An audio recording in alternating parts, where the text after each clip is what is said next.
BNP যত সংস্কারই আনুক না কেন, যত পরিবর্তন আনুক না কেন, সেটা টেকসই হবে না। বছরেও এই একই জিনিস দেখলাম, বিএনপি বহুদলীয় গণতন্ত্রের কথা বলে, কিন্তু আমরা এবারে দেখলাম যে 2026 সালের নির্বাচনের মধ্য দিয়ে তারা এসে গণতান্ত্রিক রাষ্ট্র বিনির্মাণের যে স্বপ্ন, যে আকাঙ্ক্ষা, যে প্রতিশ্রুতি, সব কিছুর সাথেই তারা আবার প্রতারণা করছে। এবং আমরা এবার খুবই স্পেসিফিক কয়েকটা সংস্কার নিয়েই কিন্তু অন্তর্বর্তী সরকারের সময় আমরা ঐক্যমত হয়েছিলাম, আলোচনা করেছিলাম। আমরা বলেছিলাম যে একটা উচ্চকক্ষ লাগবে। উচ্চকক্ষ কেন লাগবে?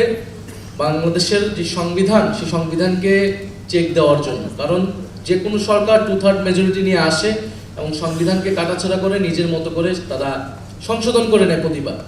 ফলে এখানে একটা উচ্চকক্ষের মূল দায়িত্বটাই হবে এখানে সংবিধানকে একটা চেক অ্যান্ড ব্যালেন্সের জায়গায় রাখা, যাতে নিম্নকক্ষে 2/3 মেজরিটি থাকলেও উচ্চকক্ষে যাতে একটা ব্যালেন্স থাকে, একটা ভারসাম্য থাকে, এবং সংবিধান পরিবর্তনের ক্ষেত্রে যাতে গণভোটের ব্যবস্থাও থাকে। এবং সে উচ্চকক্ষকে আমরা বলেছি ভোটের অনুপাতে করতে হবে, কারণ আসনের অনুপাতে করলে সে উচ্চকক্ষের আসলে কোনো গুরুত্ব নাই, সেটা কেবলই অলংকারিক হবে।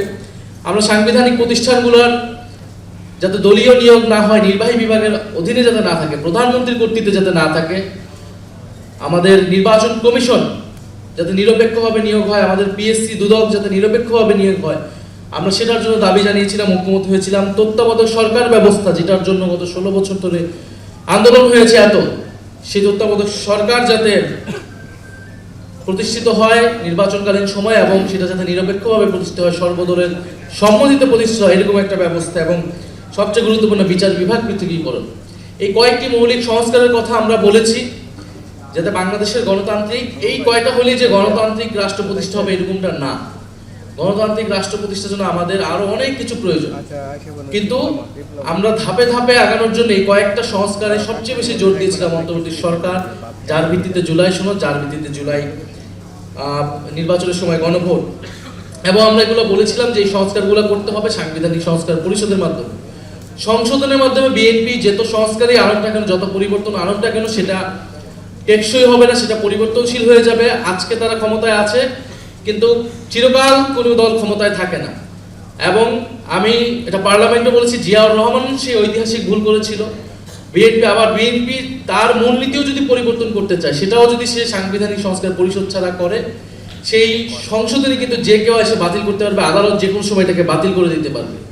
ফলে এইখানে আসলে 72-এর সংবিধানের এই যে ধারাবাহিকতার নামে এখানে আওয়ামী লীগের যে আদর্শ, আওয়ামী লীগের যে রাজনীতি, সেই রাজনীতিকে পুনঃপ্রতিষ্ঠা করার বা বারবার ফিরে আসার একটা দরজা সবসময় খোলা রাখা হচ্ছে। এবং বিএনপি এবার বুঝে হোক না বুঝে হোক এই কাজটা করছে। ফলে এই কারণে আমরা বলেছি যে কোনো একটা টেকসই সংস্কার, একটা নতুন যাত্রা করার জন্য আমাদের সাংবিধানিক সংস্কার পরিষদ লাগবে। নোট অফ ডিসেন্টের কথা অনেকবার এসেছে, জুলাই সনদ বনাম আদেশকে পরিণত করা হয়েছে। নোট অফ ডিসেন্ট যে কোনো সিদ্ধান্তে আপনারা দেখবেন যে পার্লামেন্টে অনেকগুলো সিদ্ধান্ত হয়েছে, সেখানে অনেক বিরোধিতা আছে, অনেকের বক্তব্য আছে এই সিদ্ধান্তের সাথে আমি একমত না, বা এই সিদ্ধান্ত এরকম হতে পারতো। তার সেই নোট অফ ডিসেন্টগুলো লিখিত হয়, রেকর্ডেড হয়, কিন্তু সিদ্ধান্ত কিন্তু পাস হয়ে যায়। নোট অফ ডিসেন্ট ঠিক এরকম একটা জায়গায় নোট অফ ডিসেন্ট দেওয়াই হয়েছিল, যেটা একটা হিস্টোরিক্যাল ডকুমেন্ট হিসেবে, রেকর্ড হিসেবে থাকবে, এটা কোনো সিদ্ধান্তে কোনো প্রভাব বিস্তার করবে না। কিন্তু জুলাই সনদ যেদিন স্বাক্ষর হয় সেদিন আলাদা করে নোট লেখা হয়েছে সবগুলো, যে যার মানে যেই দল আসবে সেই দল নিজেরাই সংস্কার করবে তাদের মতো করে। তাহলে তো এই ঐক্যমতের বা জুলাই সনদের কোনো আসলে বাস্তবতা থাকে না, প্রাসঙ্গিকতা থাকে না। সেই জায়গা থেকেই জুলাই আদেশ দেওয়া হয়, যে সেই জায়গা থেকে গণভোট দেওয়া, এবং গণভোটের মাধ্যমে কিন্তু জুলাই আদেশ জনগণের সম্মতি পেয়েছে। কারণ এই গণভোটেই জনগণ জুলাই আদেশ মানে কি মানে না সে কথা স্পষ্টভাবে বলা হয়েছে।